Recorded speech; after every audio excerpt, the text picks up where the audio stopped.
नमस्कार, आप देख रहे हैं आर हिंदुस्तान न्यूज। आनंद सक्सेना के साथ उत्तर प्रदेश के रायबरेली से जिला संवाददाता अंशु श्रीवास्तव की खास रिपोर्ट। रायबरेली के खीरू थाना क्षेत्र के महारानीगंज में बीते सप्ताह हुए सनसनीखेज व्यापारी हत्याकांड को लेकर राजनीतिक हलकों में हलचल मच रही है और ये हलचल जारी है। और आपको बता दें कि व्यापारी सुखदेव की गोली मारकर हत्या और उनकी पत्नी की हालत गंभीर होने के बाद जहां राजनीतिक दलों द्वारा केवल आश्वासन दिए जा रहे हैं, वहीं अब पहली बार किसी जनप्रतिनिधि ने सामने आकर पीड़ित परिवार की मदद किया है।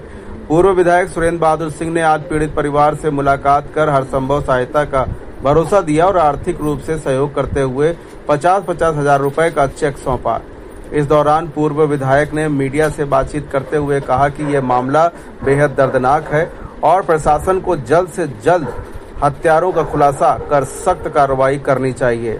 उन्होंने पुलिस अधीक्षक डॉक्टर यशवीर सिंह से भी इस मामले में शीघ्र कार्रवाई करने की मांग किया है। गौरतलब बात तो यह है कि व्यापारी सुखदेव की मौके पर ही मौत हो गई थी, जबकि उनकी पत्नी लखनऊ एम्स में जिंदगी और मौत से जूझ रही हैं। फिलहाल अब सुरक्षित रहिए, जुड़े रहिए आर हिंदुस्तान से। नमस्कार। क्या कर रहे हैं आप? हम आए हैं यहाँ पुलिस अधीक्षक कार्यालय में आए हैं रायबरेली।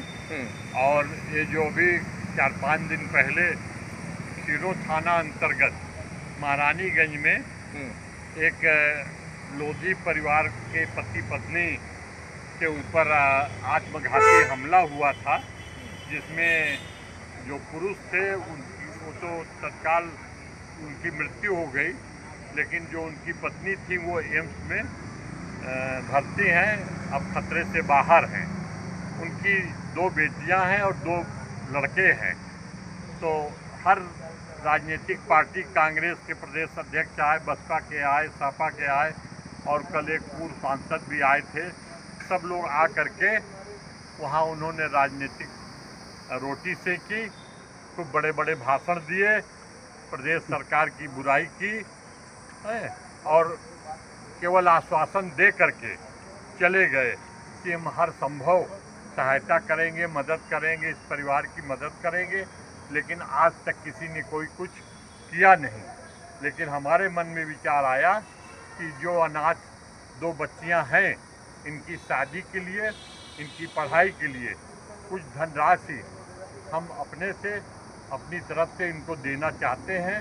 दोनों बेटियों को हम 50-50 हजार रुपये का फिक्स डिपॉजिट करके हम इनको देना चाहते हैं, जो इनके भविष्य में, इनकी शादी में इनके काम आ सके।